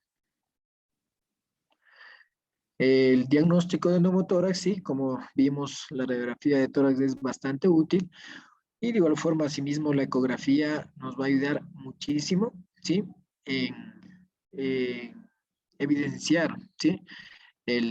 La presencia de neumotórax o no, ¿sí? Muchas de las veces en el área de emergencia no tenemos algún RX portátil, la movilización mismo del paciente hacia la sala de radiografías está bastante dificultosa, compromete bastante la vida, ¿sí? Entonces, si tenemos un ecógrafo ahí en la cama de la emergencia, de la urgencia como tal, podemos realizarlo ahí con un transductor y ver el patrón típico en código de barras que es producido por un neumotórax, ¿sí? Aquí podemos ver cómo es un patrón del pulmón como tal, o sea, normal, ¿sí? Vemos aquí las costillas, esta línea que es, si hablamos de eco, hablamos de hiperecogénico, ¿sí? Es decir, blanco. Podemos ver el parénquima pulmonar, ¿sí? Y la sombra acústica que produce, ¿no? Y asimismo, cómo está el parénquima pulmonar evidenciado aquí. Y eh, comparar con un neumotórax de atención en las líneas en código de barras. Entonces, es bastante controversial, ¿sí? El uso de esta técnica, ¿sí? Que es la punción con aguja, ¿sí? Pero muchas de las veces si tenemos que realizarlo, hay que hacerlo, ¿sí? Por ejemplo, si estamos en un sitio donde el traslado un paciente que sospechemos de un neumotórax a tensión, sí, como todo un neumotórax a tensión, si vemos que esta parte del tórax no se moviliza, de que no levanta, de que solo está respirando con el pulmón izquierdo y a la auscultación escucho la entrada de aire muy bien del pulmón izquierdo, pero el pulmón derecho veo totalmente abolido, que no tengo la presencia del ruido, el murmullo vesicular del momento que se le hace que inspire y expire al paciente, y vemos al paciente que está bastante taquipnéico, que está con una dificultad respiratoria importante, de que no eleva un tórax. Entonces son signos de que nos orientan de que el paciente, y obviamente ya enfocado en los antecedentes que tiene el paciente, por ejemplo, si tuvo una caída de 3, 4 metros y justo se cayó del lado derecho y vemos que existe alguna equimosis, algún edema a nivel del brazo, que el edema a nivel alguna equimosis a nivel de la pared posterior, de la pared anterior. Entonces son signos y datos de que nos llevan a pensar de que el paciente está cursando con un neumotórax de atención, ¿sí? Entonces, un neumotórax de atención, como vimos, es una entidad de que pone en riesgo la vida en los próximos minutos y horas, ¿sí? Entonces, si estamos en un sitio donde llevar a una unidad hospitalaria para que le puedan colocar un tubo, que es la mejor opción para este paciente, no va a aguantar unas 3, 4 horas con ese neumotórax de atención, ¿sí? El paciente va a caer en parada respiratoria y posterior a una parada cardíaca, ¿sí? Entonces, en estos pacientes, ¿sí? Se considera realizar una punción con aguja que se realiza a nivel del segundo espacio intercostal, ¿sí? En el segundo espacio intercostal. Siempre hay que hay que recordar, ¿sí? Que el paquete vasculo nervioso va por debajo de las costillas, ¿sí? Entonces la punción siempre lo haremos por encima de la costilla, ¿sí? Ver el borde superior de la costilla y ahí realizar la punción. Y sobre todo en el paciente que debe estar boca arriba, en decúbito supino, ver la línea media clavicular, segundo espacio intercostal con una aguja alrededor de 5 a 8 centímetros, ingresar, sentir que pasamos la pleura y obviamente descomprimimos de emergencia ese neumotórax, ¿sí? Obviamente si podemos realizar la asepsia, antisepsia, colocar anestesia con lidocaína antes de la punción, mucho mejor, en el mejor de los casos. A veces sí ya estamos dentro de un subcentro, de una unidad hospitalaria que no cuenta con un tubo de toracostomía, ¿sí? Entonces, si podemos realizar todos esos pasos, mucho mejor, ¿sí? Entonces, el paciente ya posterior a esa función va a mejorar su fallo respiratorio, pero de igual forma ese paciente posteriormente tiene que ser colocado el tubo de tórax, ¿sí? Asimismo, hablando del procedimiento, hay que dirigir la aguja hacia la cabeza, ¿sí? Por encima del borde superior de la segunda costilla, ¿sí? Sentir que perforamos la pleura y como dijimos, posterior a ello, de que ya este es un procedimiento que salva vidas, ¿sí? Entonces, ya esperar una toracostomía, ¿sí? Entonces, ya al hablar de toracostomía como tal, ¿sí? Que es el procedimiento que se debe realizar ya en un paciente que tenga un neumotórax o un hemotórax, ¿sí? Dependiendo qué es lo que presente el paciente. Y ya en una unidad hospitalaria lo que necesitamos es un bisturí, ¿sí? Para realizar la incisión, por lo general un bisturí número 11, una mosquito, pinza de Kelly o pinzas de disección Roma para ingresar a la cavidad como tal, una pinza de Kocher para ampliar el tubo, ya obviamente el tubo de tórax de diferente calibre, ¿sí? Siempre recomendamos un tubo mayor de 28 French, según lo que vayamos a drenar, obviamente, ¿no? El sistema de drenaje, que es lo que llamamos la trampa de agua, ¿sí? El hilo con el que vamos a fijar el tubo, las gasas estériles, los apósitos estériles que vamos a utilizar para hacer la asepsia, ¿sí? Entonces debe haber una preparación tanto del personal como del paciente, ¿sí? El personal debe realizarse un lavado quirúrgico de manos, debe utilizar guantes estériles y obviamente el paciente debe estar, como mencionamos, colocado en decúbito semi incorporado. Realizamos a nivel de la línea axilar ligeramente oblicuo y mano detrás de la cabeza. Esa es la posición que debe estar el paciente, ¿sí? Si el paciente está despierto, ¿sí? En esta posición. ¿sí? Esta es la posición que vamos a que el paciente adopte, ¿sí? O bien el paciente semisentado, ¿sí? O de igual forma con el brazo hacia atrás. La técnica, ¿sí? Al hablar de técnica como tal, existen dos métodos que los que más se conocen para realizar una toracostomía. El más utilizado, la técnica con disección Roma y la técnica de Seldinger, que es por el catéter como tal. A continuación vamos a describir la disección Roma, que es la que más se realiza. Primero debemos elegir el sitio de inserción. Sí, ya para colocar un tubo torácico vamos a elegir el quinto o sexto espacio intercostal, ¿sí? Siempre teniendo esa referencia que el sitio de inserción, el tubo, ¿sí?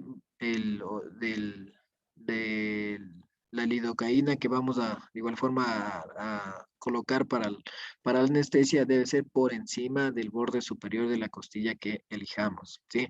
Si tenemos un paciente de que no sea muy robusto, no sea obeso, debemos, si elegimos el quinto espacio intercostal, debemos hacer colocar la anestesia un espacio por debajo, ¿sí? Y de igual forma la incisión a nivel de esa zona para poder ingresar de arriba, de abajo hacia arriba en dirección hacia la cabeza para de igual forma no lesionar estructuras del paquete vasculonervioso. Si hacemos la desinfección de la zona, limpiamos con Povidin, obviamente colocados guantes estériles y de igual forma colocado el campo estéril, ¿sí? Entonces, anestesiamos la zona por lo general con lidocaína sin epinefrina, atravesamos la piel, el tejido celular subcutáneo, el perósteo, avanzamos por encima del borde superior de la costilla, inyectamos el bolo anestésico para anestesiar la pleura, ¿sí? Recordemos de que la pleura duele, ¿sí? Entonces, anestesiamos esa zona, ¿sí? Alrededor con unos 2 a 3 centímetros de lidocaína de adentro hacia afuera, ¿sí? Después ya realizamos, una vez de que ya tengamos hayamos hecho la anestesia de toda la zona, hacemos la incisión de la piel, ¿sí? Alrededor de unos 2 a 3 centímetros, dependiendo asimismo el grosor, el tamaño de sus dedos que puedan asimismo palpar e ingresar, ¿sí? Ahí creamos ya una tunelización con con la pinza, con el mosquito o con la Kelly, ¿sí? Ingresamos, perforamos hasta el espacio pleural, ¿sí? Ahí claramente con la pinza Kelly o mosquito se siente cuando uno ya ingresa posterior a la pleura, ¿sí? Entonces, una vez de que ya hemos ingresado, ¿sí? Exploramos el espacio pleural, ¿sí? Desde que hemos nosotros realizado ya con el abordaje con la pinza Kelly o la mosquito, ¿sí? Entonces, una vez de que ya veamos dónde vamos a ingresar, cogemos el tubo, ¿sí? El tubo que es como una sonda, ¿sí? E ingresamos. Una vez de que ya hemos ingresado, vamos a ver la presencia de líquido, vamos a ver la presencia de aire, de igual forma que es el momento donde ya debemos hacer la conexión a la trampa de agua, que ampliamos el tubo y una vez de que ya tengamos todo listo, lo hacemos funcionar, ¿sí? Entonces ese es el manejo, el procedimiento como tal de una toracostomía, ¿sí?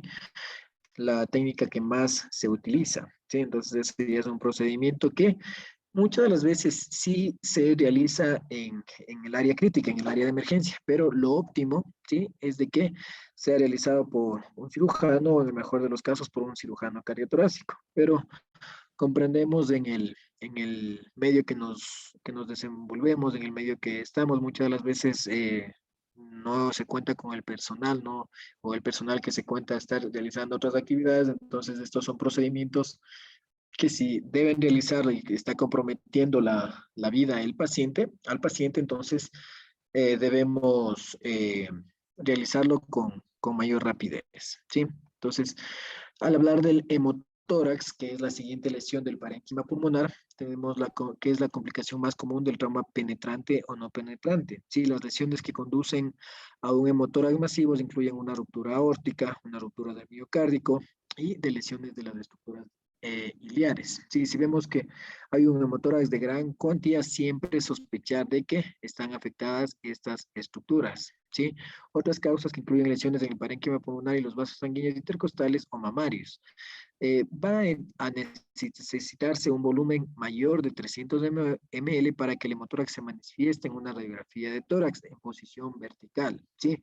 En posición acostada no se va a poder visualizar un hemotórax como tal. Entonces, siempre que si hay la posibilidad de que el paciente se realice con la radiografía de tórax parado, mucho mejor, ¿sí? Y si el paciente está en la cama, entonces realizar una RX portátil en una posición semisentado, ¿sí? Entonces los signos radiológicos que vamos a tener en el motórax, cuando tenemos un hemotórax leve, solo va a borrar los ángulos costofrénicos. Cuando hay un hemotórax moderado, va a haber una opacificación parcial del hemotórax y curva lateral o nivel hidroaéreo, ¿sí? Como vimos en una RX anterior, y un hemotórax severo, cuando existe ya una opacificación total o casi parcial del espacio pleural o nivel hidroaéreo alto, es decir, ya ese nivel está ubicado más arriba, ¿sí?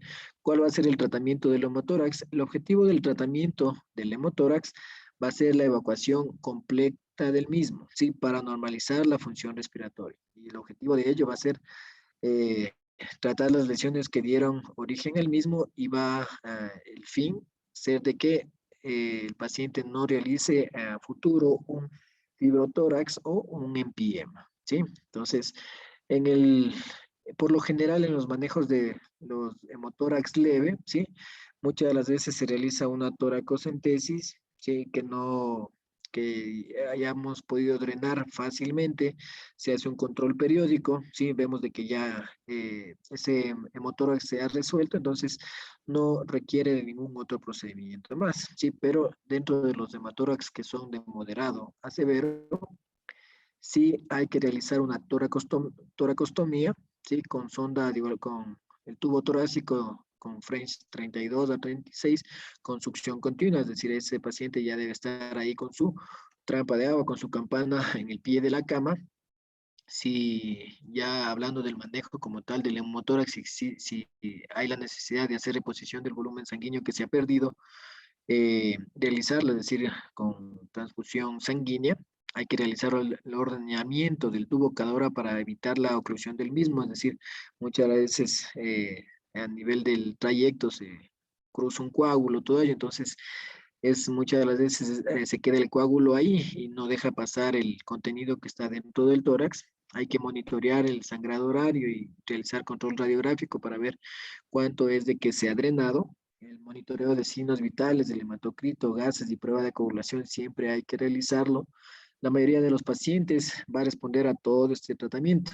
Si el drenaje por sonda ya continua es posible, es decir, si ya no sale nada del tubo de tórax, ya quiere decir de que la hemorragia ha terminado.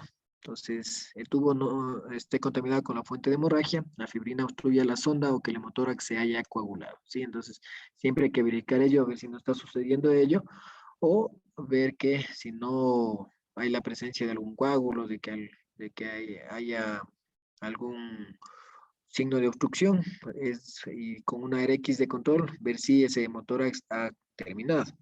Si el sangrado continúa y se ha descartado una coagulopatía, es probable que alguno de los órganos y los vasos que ya mencionamos anteriormente va a ser indicado una toracotomía, es decir, ya una cirugía, hay que entrar a ese pulmón y ver qué está sucediendo, ¿sí? ¿Cuáles son los criterios para ver si ese paciente tiene una ruptura de algún gran vaso, ya tiene alguna lesión importante? Un sangrado mayor de 200 a 300 ml hora, entre 3 a 4 horas.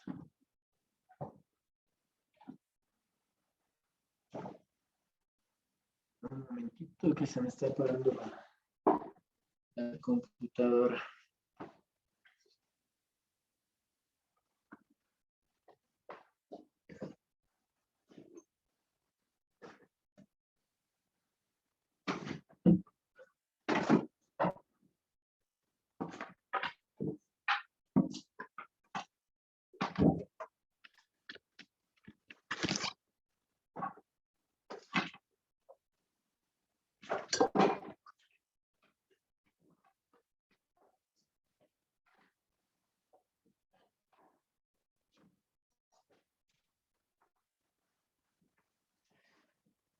Muy bien, entonces continuando con los criterios de sangrados de motoras que tienen que ser intervenidos quirúrgicamente, eh, sangrado de mayor de 200 a 300 ml por hora en las primeras 3 a 4 horas o sangrado mayor de 300 a 500 ml en las primeras 2 horas. Eso en cuanto se refiere al hemotórax. Ahora vamos a continuar con la lesión aórtica, ¿sí? Que por lo general, cuando existe una lesión aórtica, quiere decir de que existió un traumatismo de alta energía, ¿sí? Por una desaceleración rápida, puede ser producida por una caída más de 3 metros, una colisión de un vehículo que va más allá de 65 kilómetros por hora, ¿sí? El 80% de estos pacientes no llega a emergencia, si el paciente ya fallece de contado, ¿sí? Y el 20% restante son pacientes de que tienen una disección de la aorta, que tiene alguna laceración, que tiene algún hematoma, ¿sí? Entonces, en estos pacientes hay que solicitar una radiografía de tórax para ver esos signos indirectos de que nos van a hacer sospechar de que existe una lesión aórtica, como es el ensanchamiento del mediastino, de que existe algún borramiento asimismo del parénquima pulmonar, ¿sí? Entonces, si tenemos esa sospecha, hay que confirmarlo con una tomografía de tórax. Otras modalidades para utilizar para la ruptura o lesión aórtica va a ser una angiografía, que es el gol estándar, ¿sí? Pero muchas veces, como mencionamos, por falta de acceso y por el contexto del paciente como tal, es bastante difícil realizarla. Una ecografía transesofágica, que de la misma forma, eso sí, siempre va a ser dependiente del operador. Entonces, ver si existe o no una lesión aórtica, ¿sí? Entonces, en la radiografía de tórax, eh, esto es lo bueno de la radiografía de tórax, es de que tiene un valor alto predictivo negativo. Sí, quiere decir de que si la radiografía de tórax está normal, hay una baja sospecha de una lesión aórtica, ¿sí? Obviamente, si hay una sospecha clínica o radiografía normal, se van a requerir más pruebas, ¿sí? La tomografía de tórax, que es la prueba de elección, ¿sí? Va a ser bastante específica, bastante sensible. Obviamente, esta tiene que ser con contraste. Por lo general, puede pasar directamente al quirófano ya con una tomografía positiva, ¿sí? El estudio equívoco, es decir, de que está inconcluso, de que no se puede visualizar muy bien, va a requerir una angiografía, una radiografía, que esta sí va a ser altamente sensible y específico. Se utiliza, como mencionamos, para tomografías de que no fueron concluyentes. Eh, Rara vez agrega valor en el contexto de una tomografía computarizada de diagnóstico y retrasa la intervención quirúrgica que potencialmente puede salvar una vida, ¿sí? Y la ecocardiografía transesofágica, que va a ser de alta precisión, ¿sí? Se puede realizar al lado de la cama del paciente en el quirófano. Esto no se utiliza contraste. Va a ser limitado en rupturas proximales, pero en general es una prueba excelente cuando la TAC no está disponible o está contraindicada, ¿sí? Entonces, eso vemos en los exámenes que podamos solicitar referente a la lesión aórtica. ¿Cuál va a ser el manejo de lesión aórtica? ¿Sí? Por lo general, cuando existe solo desgarro de la íntima, que es del tipo 1, ¿sí? Hay que observarlo, hay que dar una buena analgesia. Por lo general, esos no son quirúrgicos, ¿sí? Pero si ya existe un tipo 2, tipo 3 y tipo 4, que tipo 2 ya es un hematoma intramural, el tipo 3 ya se evidencia como un pseudoaneurisma y el tipo 4 como una ruptura de la aorta. Estos sí ya requieren de una reparación quirúrgica. El paciente debe ingresar a quirófano lo más antes posible. Entonces, los objetivos, así mismo, no podemos tapar el sol con un dedo. Nunca un paciente, en el mejor de los casos, en los países de primer mundo, en los que cuentan con todo lo requiriente para que el paciente pueda ser operado en una emergencia como tal, eh, como no estamos en ello, no tenemos esa suerte, entonces a ese paciente hay que manejarlo todavía dentro del área de urgencias. Entonces, los objetivos del paciente siempre va a ser mantener una frecuencia cardíaca menor de 100 latidos por minuto y de igual forma una presión arterial sistólica en aproximadamente 100 milímetros de mercurio. ¿Cómo llegamos a ello? ¿Sí? Con el uso de beta bloqueantes, sí, por lo general utilizamos el esmolol. Y si no conseguimos ese objetivo, podemos de igual forma agregar un vasodilatador como un nitroprusiato sódico. De la misma forma puede existir lesiones cardíacas. Eh, si bien es cierto, no es de que estas pruebas nos den una alta sensibilidad y especificidad en una lesión cardíaca, sí, pero nos va a ser de ayuda un electrocardiograma, podemos evidenciar una taquicardia sinusal persistente, alguna arritmia, un bloqueo de rama o depresión del segmento ST. En un ecocardiograma podemos evidenciar un movimiento normal de la pared cardíaca, una disminución de la contractilidad cardíaca. Un FAS, una ecografía nos va a ayudar con la presencia de un derrame pericárdico, un neumotórax de forma rápida y precisa, como vimos las imágenes en código de barras, ¿sí? Entonces podemos tener una contusión miocárdica o cardíaca, por lo general se da por golpes en el volante del vehículo, en la región precordial, que va a comprimir entre el esternón y las vértebras torácicas. ¿Cuáles son los signos y síntomas? El paciente puede estar asintomático o tener mucho de los síntomas que ocurren en el infarto agudo de miocardio o en la pericarditis. Puede existir un dolor retroesternal, abrasiones, equimosis, puede existir una insuficiencia cardíaca o de igual forma bloqueos de conducción o una isquemia miocárdica. ¿Cuál va a ser el tratamiento de una contusión miocárdica? Un reposo absoluto, oxígeno en pacientes que estén con una lesión grave o algún respirador. Las arritmias y las insuficiencias cardíacas son tratadas con agentes farmacológicos. Hay que dar un equilibrio hídrico, evitar la hipovolemia y también la sobrecarga de líquidos. Si existe necesidad de operación, colocar un catéter de Swan-Ganz para presión de llenado. De igual forma, una contrapulsación aórtica, convulsiones graves por insuficiencia cardíaca, que no responde a fármacos, que es de igual forma un catéter se introduce desde la femoral hacia la subclavia, ¿sí? Y de igual forma, esto está contraindicado el uso de anticoagulantes por lesiones coexistentes. De la misma forma podemos tener pacientes con ruptura miocárdica, que en la mayoría de los casos asimismo están producidos por accidentes de tránsito. La sintomatología va a ser tal cual un taponamiento cardíaco agudo, como es la triada de Beck, que ya más adelante de igual forma vamos a visualizarlo. Esto se debe realizar una ecocardiografía si el paciente está estable. Hay que realizar una pericardiocentesis si el paciente está agónico en choque, o si el paciente está grave, realizar una toracotomía inmediata, ¿sí? A nivel del cuarto espacio intercostal, oclusión digital de la herida y sutura, ¿sí?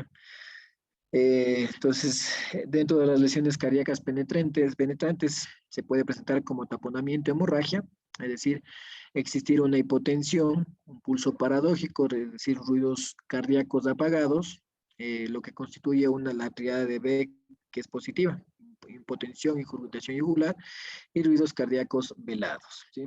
Esa es la característica de la triada de Beck. Entonces, ¿qué es lo que realizamos dentro del taponamiento cardíaco? ¿Sí? Podemos ver que existe un grado 1, ¿sí?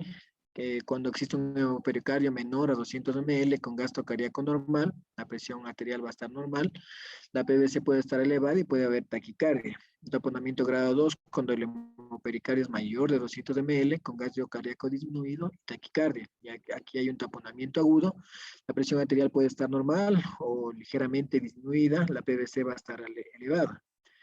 El grado 3, que ya es un pericardio mayor de 300 ml con gasto cardíaco severamente deprimido, una hipotensión severa. La PVC va a estar muy elevada, va a haber bradicardia, va a haber ingurgitación yugular, fluidos cardíacos apagados y pulso paradójico. Es decir, este paciente va a presentar la famosa triada de Beck. ¿Cuál es el tratamiento? Casos con taponamiento, hay que realizar una pericardiocentesis descompresiva. Una pericardiocentesis descompresiva inicial o seguida de una toracotomía inmediata, es decir, el paciente tiene que entrar a quirófano para una cirugía cardiotorácica. El paciente puede entrar en paro cardíaco, sangrado masivo, en urgencias o en quirófano. Esos pacientes tienen que de igual forma realizarse una toracotomía. La anestesia general va a ser mínima con ventilación máxima, ¿sí? La prioridad va a ser una toracomía inmediata, debe seguir, siempre debe estar dispuesta y seguido de maniobras de resucitación en caso de que sea necesario. Entonces aquí tenemos el procedimiento de la pericardiocentesis, ¿sí? Que en primer lugar debemos identificar entre 1 a 3 centímetros, dependiendo de la edad de la paciente, distal a la apófisis sifoides, ¿sí? En la línea media, ¿sí? Entonces, en este sitio, movilizarse hacia el reborde costal izquierdo y este va a ser el sitio de punción, ¿sí? Hay que insertar la aguja en dirección al hombro, es decir, ya donde estemos en el reborde costal izquierdo, en dirección hacia el hombro, aspirando continuamente, es decir, hasta evidenciar sangre, ¿sí? El ángulo de posición debe ser de 15 grados, ¿sí? Previa infiltración con lidocaína. Una vez obtenido el líquido, se inserta 2 centímetros el teflón, retirando posteriormente la aguja. Es decir, ya ahí hacemos el drenaje, como vemos aquí en esta imagen, del contenido líquido de la cavidad cardíaca, ¿sí? De igual forma podemos tener lesiones traqueobronquiales, ¿sí? Que va a representar el 1 a 2% de traumatismos torácicos cerrados. Esto se va a caracterizar por ser de alta energía, violento, se asocia con contusión y lesiones de pared torácica. La localización y forma va a ser de que puede haber una lesión a nivel de la tráquea cervical. Puede ser por trauma directo y hiperpresión con glotis cerrada dentro de la tráquea torácica y carina por compresión del esternón y la columna. En el carina, la mayor 80% de los casos, ¿sí? Principales y lobares que puede estar producida por cizallamiento y desaceleración. La sintomatología se va a caracterizar por enfisema subcutáneo, mediastínico, disnea, hemoptisis, atelectasia, tonalidad de la voz, insuficiencia respiratoria y el tratamiento va a ser con oxígeno, un drenaje torácico en caso de que sea necesario, ventilación mecánica y reparación quirúrgica si existe una insuficiencia respiratoria, ¿sí? Puede haber lesiones diafragmáticas, que va a ser entre el 10 y 20% en traumatismo de tórax penetrante y de 2 al 7% en traumatismo de tórax cerrado. Por lo general, el lado izquierdo va a afectarse en el 90% de los casos, ya que el hígado protege al diafragma derecho, ¿sí? Los mecanismos pueden ser por elevación brusca de la presión abdominal y estallidos de la cúpula diafragmática, trauma penetrante o fragmento de costilla o violenta distensión del músculo, ¿sí? Pueda evidenciarse la herniación de vísceras como el estómago, colon, epíplon, hígado, vaso, incluso riñón a nivel de la radiografía de tórax, y el diagnóstico se va a realizar por una RX, un enema opaco, con contraste en sonda nasogástrica, una tomografía de tórax o una ecografía, ¿sí? El tratamiento quirúrgico debe ser lo inmediatamente posible, ¿sí?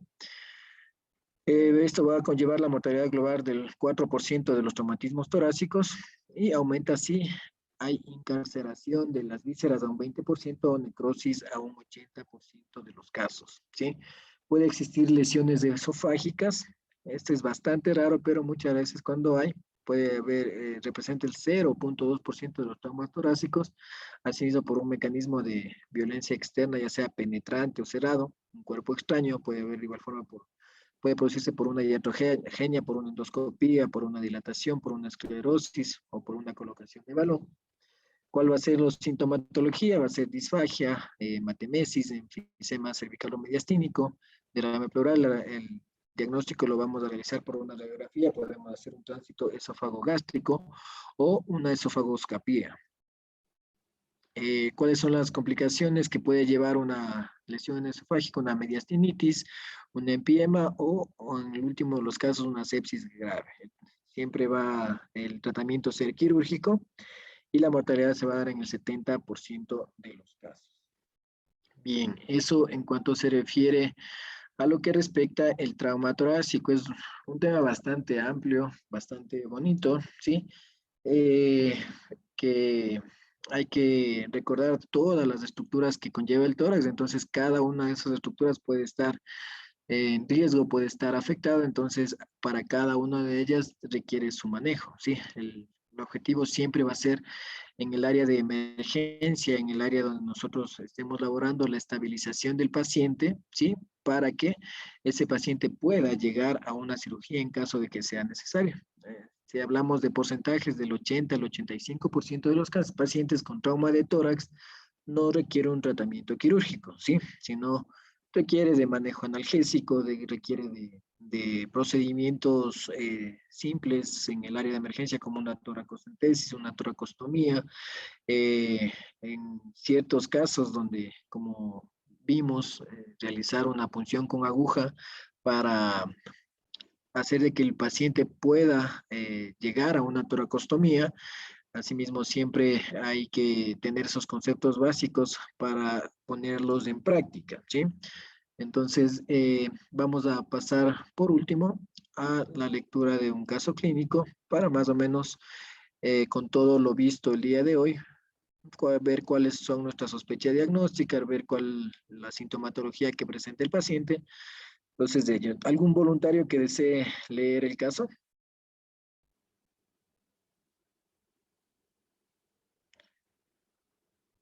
No se peleen. Muy bien, si no vamos a elegir a uno de los participantes. Estamos ahí, Miriam Ginés.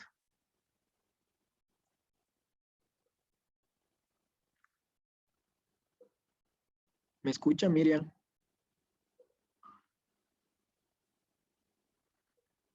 Estamos ahí, Silvia. Silvia Q. ¿Me escucha? Jessy Tiraca.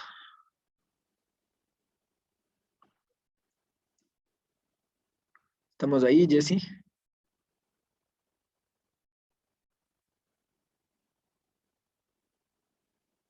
Vamos, participemos. Ya con este caso clínico terminamos. ¿Algún voluntario? O si no, que nos ayude Jonathan Macías.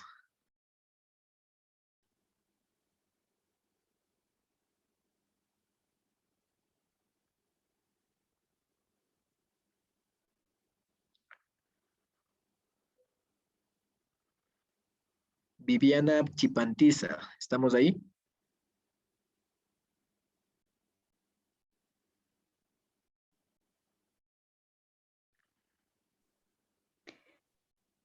Buenas noches. Paciente varón de 59 años de edad, alergias, diabetes mellitus tipo 2, EPOC severo, fumador importante hace 3 años.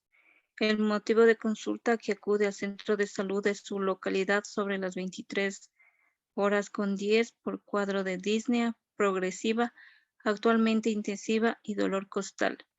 Se realiza anamnesis en la que el paciente refiere que mientras estaba duchándose sobre las 22 horas sufre caída en el baño, con traumatismo directo en directo costal izquierdo con el borde de la bañera.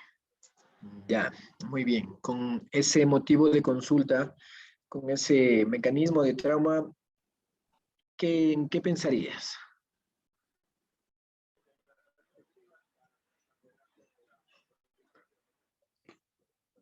¿Un trauma torácico? Ya. Dentro del trauma torácico, como vimos en la exposición, puede haber un hemotórax, neumotórax, fractura de costilla, ¿sí? Entonces, si pasamos, sigamos leyendo.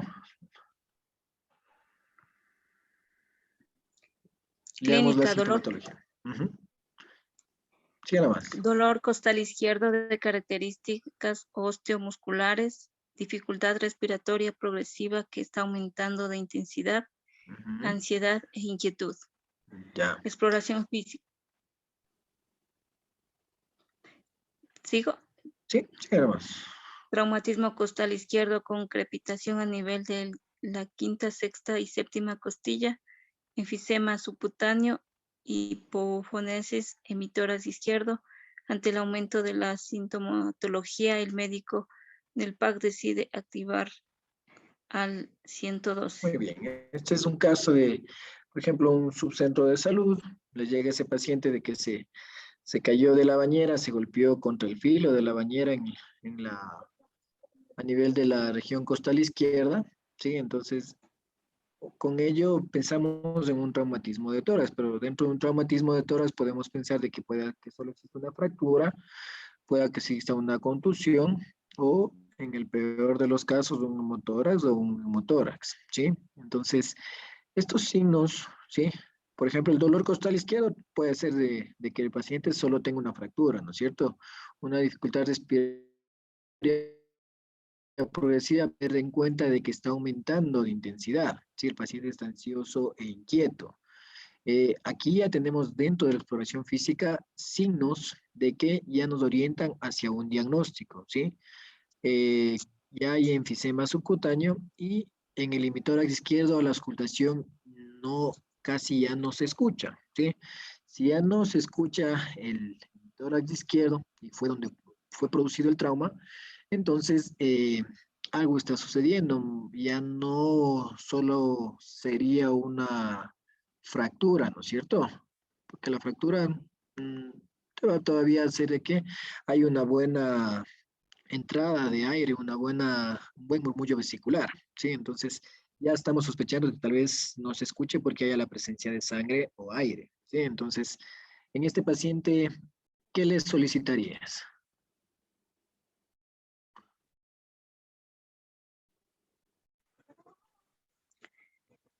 Bueno, soy enfermera, pero creo que según la explicación, una tomografía. Sí, Sí, pues una tomografía, pero primero siempre vamos por escalas, ¿no es cierto? Le haríamos una radiografía de tórax, ¿sí? radiografía. Entonces, hacemos la radiografía de tórax y esta es la radiografía de tórax, ¿sí? Entonces, si podemos evidenciar aquí esta estructura, esta liñita, ¿sí?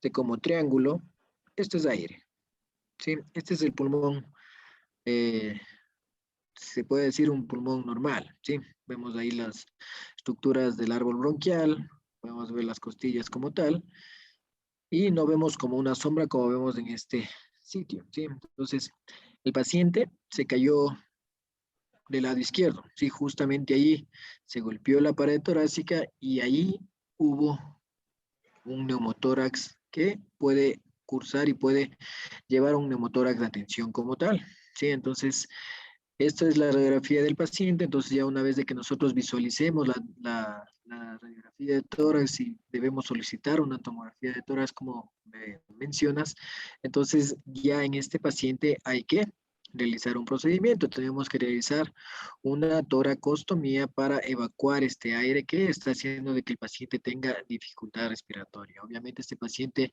ya va a necesitar oxígeno, va a necesitar analgesia, ¿sí? Va a necesitar estar colocado ya el tubo de tórax, ¿sí? Para que ya cuando se resuelva, obviamente ya se retire el tubo de tórax y obviamente sea ya manejado únicamente en el domicilio, ¿sí? Entonces, este caso clínico fue enfocado ahí para ver las lesiones que puede existir después de un trauma, ¿sí? Entonces, eso hay que siempre estar bastante meticulosos, siempre enfocarnos siempre en el paciente que llega al área de emergencia con la sospecha de un trauma de tórax, ver ante qué lesión estamos y qué es lo que debemos nosotros realizar, ¿sí? El- si no hay alguna duda referente al tema,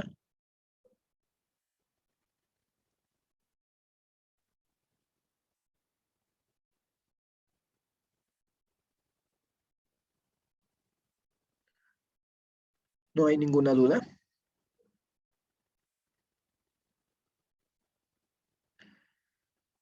Muy bien. Si no existe ninguna duda, si está todo claro, ¿sí? Eso sería todo por el día de hoy. Hoy, recordemos puntos básicos, puntos eh,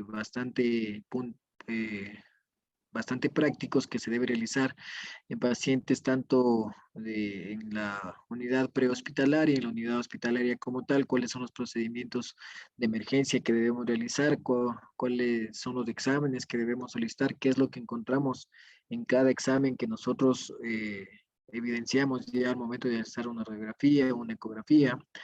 Y obviamente ya con todos estos conceptos, con todo esta teoría, el momento que hagamos talleres, enfocarnos ya y de igual forma proponernos casos clínicos en el manejo de ya en pacientes de que requieran un manejo de vía aérea, en pacientes de que tengan una lesión grave para hacer un buen diagnóstico y el mejor tratamiento. Entonces, eso sería todo por el día de hoy.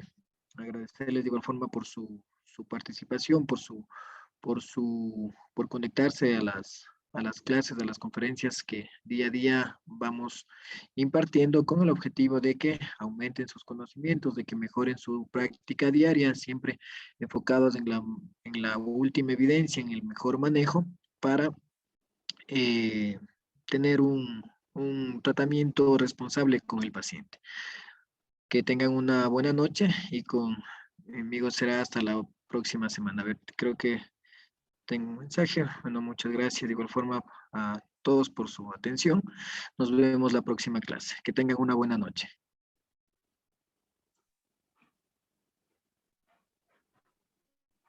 Gracias, doctor. Hasta luego. Gracias, Doc. Gracias, Doc. Gracias, Doc. Buenas noches. Hasta luego. Buenas noches.